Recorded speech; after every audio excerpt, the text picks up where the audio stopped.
Thank you.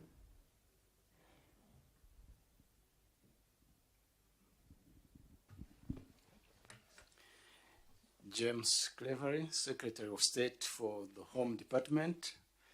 Ladies and gentlemen, let me begin by welcoming you and your delegation to Rwanda.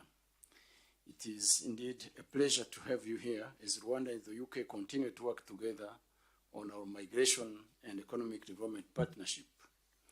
This partnership reflects Rwanda's commitment to protecting vulnerable people and our country's track record in welcoming and hosting refugees and migrants from around the world. Rwanda and the UK understand that there is a critical need to find innovative ways to address the suffering of migrants making dangerous, desperate journeys under the exploitation of criminal human smugglers.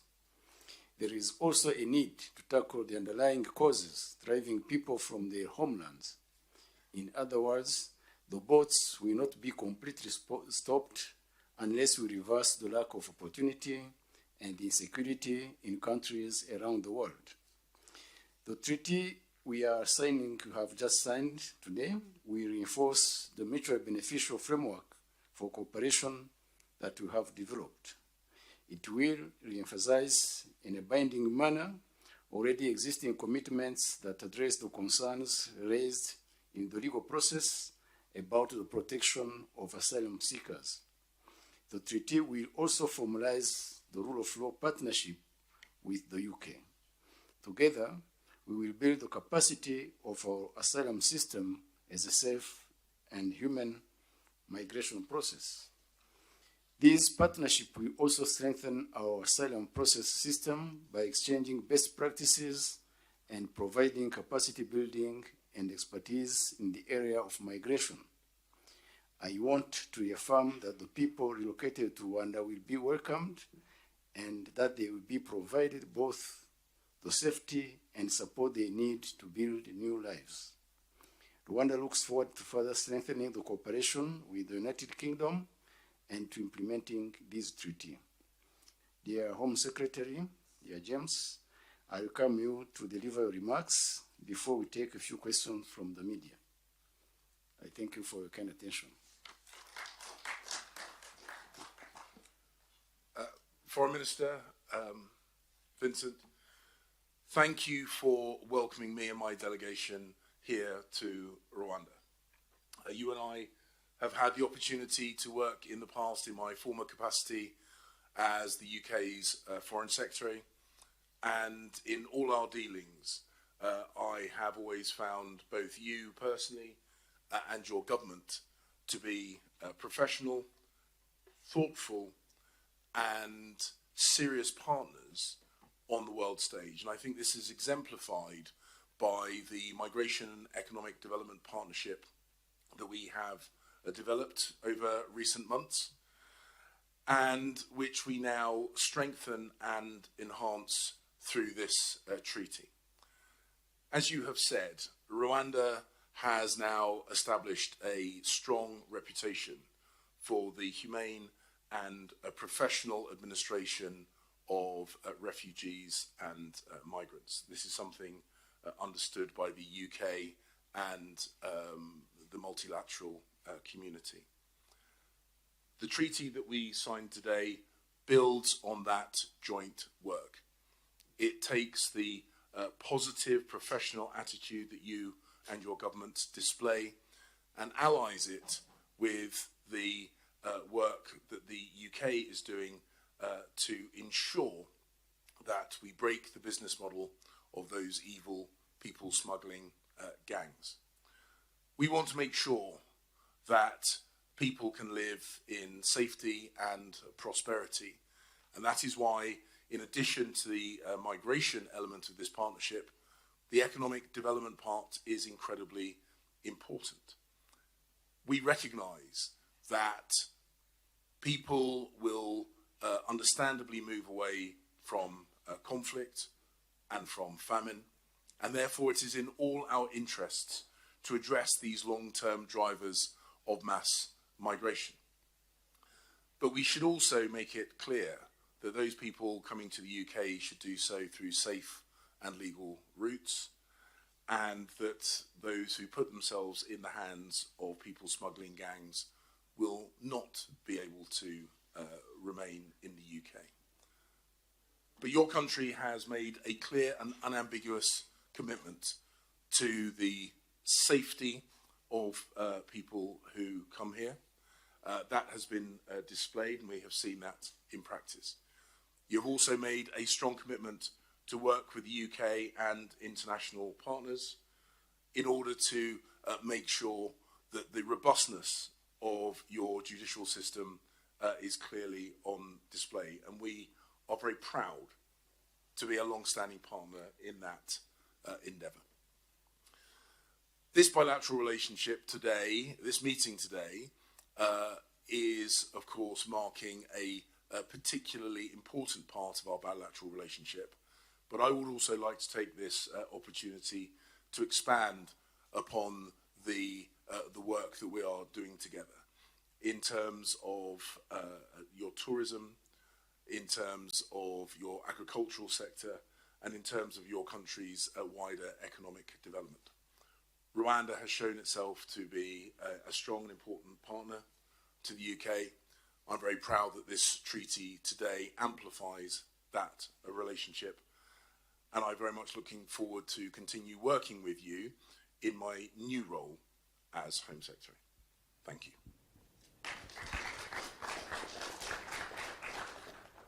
Thank you very much. We'll now take questions from the media.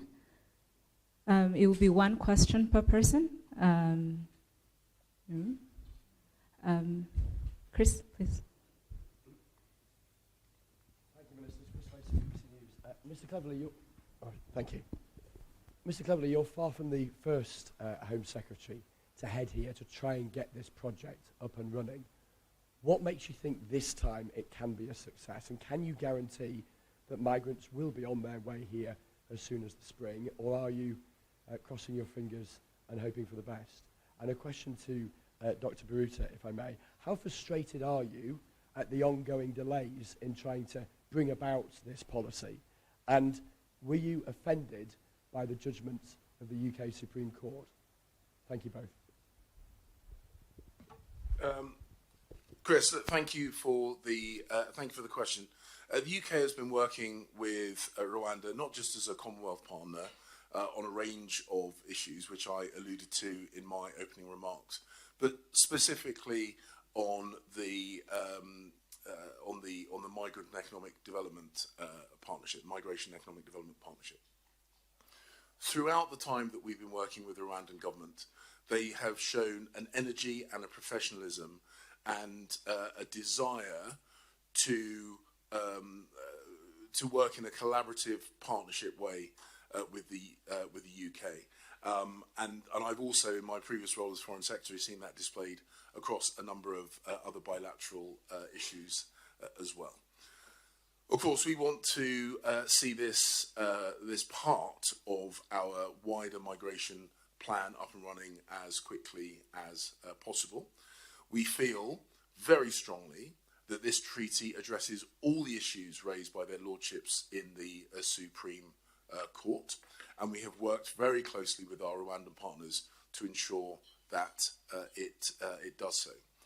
I cannot see any credible reason why Rwanda's track record as a partner, including as a partner for the ECHR, long-term partner for the ECHR, bearing in mind the ECHR, I think sent 165 refugees to Rwanda the day following the Supreme Court judgment. So they clearly regard Rwanda as a credible long-term partner, just as we do. So I really hope that we can now move quickly. We've addressed the issues that were raised by their lordships in this treaty, and that will be reflected in domestic legislation soon, because we are absolutely committed to breaking the business model of these people smuggling gangs, to create a safe and welcoming environment with our friends and partners here in Rwanda, but also making sure that mass migration is well managed into the future.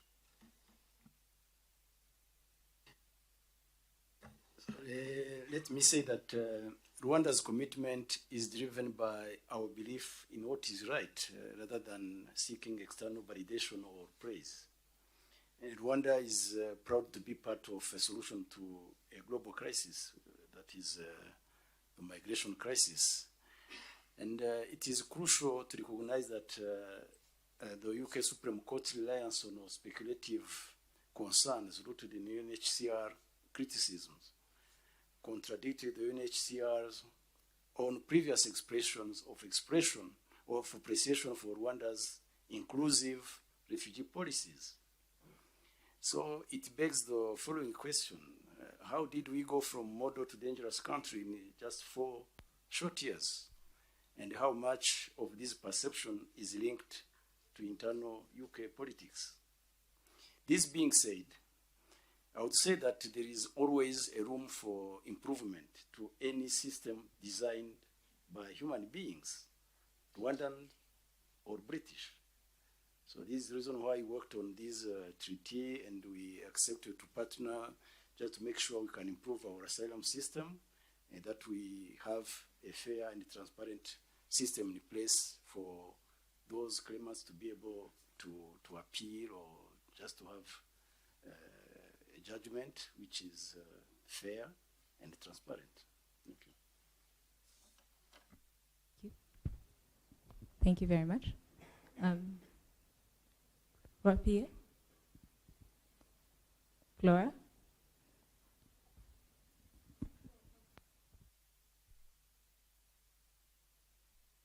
Thompson from the Press Association. Home Secretary, how much additional money has the UK government agreed to pay Rwanda in light of this treaty? If you're unable to tell us, can you explain why, please? And a question for Dr. Biruta as well. Could you tell us if the Rwandan government continues to remain committed to this partnership, even if it faces further delays and setbacks? Or have you set a deadline on when you would withdraw your cooperation? Thank you. Firstly, let me make it clear. The Rwandan government has not asked for, and we have not provided, any funding linked to the signing of this treaty. The financial arrangement, which inevitably comes as part of an international agreement, reflects the costs that may be imposed on Rwanda through the changes that this partnership has created in their systems, in their legal systems, and in their institutions. But this treaty, as I say, no money was asked for by the Rwandans for this treaty. No money was provided to the Rwandans for this treaty. Dealing with migration is important, and it is not a cost-free option. But we regard it as the right thing to do, both to protect our borders, to dissuade people from putting themselves in the hands of people smugglers and making these dangerous journeys, often in unseaworthy vessels, whether it be across the Mediterranean or across the Channel. Rwanda is helping the UK in our fight against illegal migration and people smuggling. They are doing so professionally, thoughtfully, and as a partner genuinely willing to work with us on, as Vincent has said, the Foreign Minister has said, on what is increasingly a global challenge. So, Rwanda is very much committed to this migration and economic development partnership, and this is the reason why we worked with our colleagues from the UK to address the concerns of the UK Supreme Court, while we thought they were unfounded and unfair, but we worked together just to address those concerns. So we don't have a plan to withdraw from this collaboration. We have a plan to implement this partnership, and we remain open to just monitor the implementation and be able to adjust one or the other element which will need to be adjusted. So we are committed to the partnership, and we don't have a plan to withdraw from this collaboration. All right, thank you. We'll take one more question. Vincent?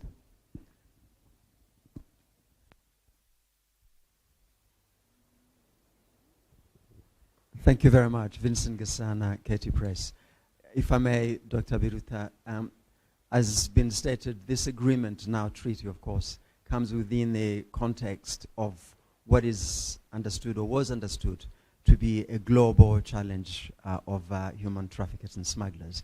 Rwanda stepped forward to play its part. Primarily, the country now hosts a school from Afghanistan when the Taliban took over their country. They have been joined by Sudanese medical students. Their school is here too after the conflict in that country. You've also got this emergency transit mechanism from Libya, where it's scarcely believable people are actually being sold in slave markets. And they are now in Rwanda and thriving. And anyone who's been to the Mahama refugee camp, as I have, and seen the refugees who spent 20 plus years over there, know that while it's not home, it's a good place for people to bring up their children. Now, for all of that, in return for all of that, it seems that Rwanda is being introduced pretty much worldwide in the Supreme Court, the UNHCR, which itself has described Rwanda's policy as exemplary, their word, bizarrely goes to the Supreme Court and says Rwanda is an unsafe country to be.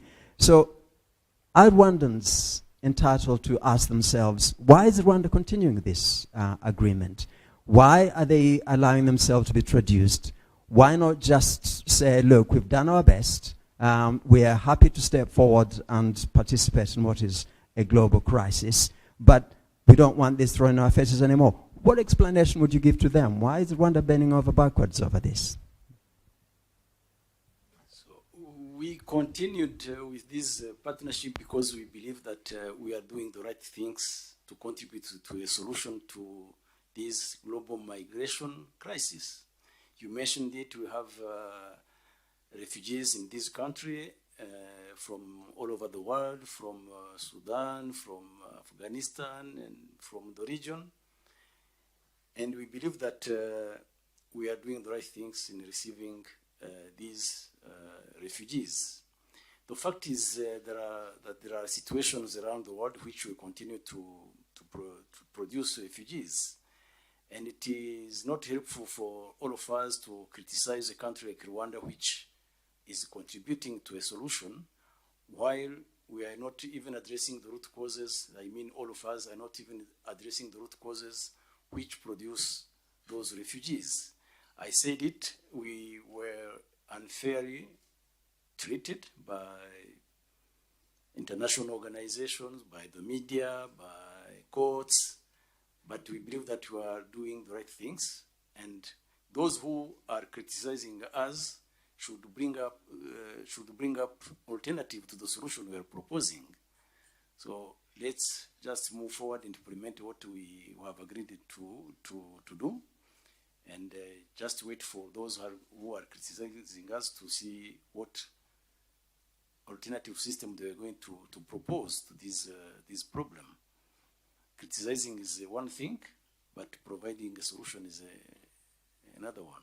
So we are working on providing solution, and I think we will survive those criticisms from these various organizations and actors.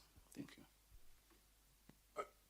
I know the question wasn't directed at me, but with your indulgence, I'd like to make a few comments on this. I have a huge amount of admiration for the fortitude of the Rwandan government, who, as you say, have been the recipients of criticism, I think completely out of keeping with the effort that the government has been making on behalf of the UNHCR and other organisations and those refugees themselves. There is a desire, as you have heard, to keep improving those processes and work closely with international partners like the UK and others in order to continue that evolution and improvement of processes, just as all governments should seek to do. the UK and Rwanda are working on this because it is important, not because it is necessarily easy or that it buys you cheap or quick popularity. We do this despite the fact that it is difficult and sensitive, because if we don't address these issues, the people that will ultimately be the winners are the people smugglers. They are the slave traders. They are the criminal gangs, and they are the extremist voices who always take advantage of human difficulties and hardship. Rwanda is stepping forward to be a thoughtful and careful partner in solving these incredibly difficult international issues. I think that they deserve support in doing that, and I have been uncomfortable with the tone and the volume of some of the criticism directed at Rwanda for having the courage to step forward and to try and be part of the solution rather than part of the problem. Thank you, Minister. Thank you, Home Secretary. That's all the time we have for today. If you have any questions, any more questions, please do let me know, and we can proceed from there. Have a good day. Thank you so much.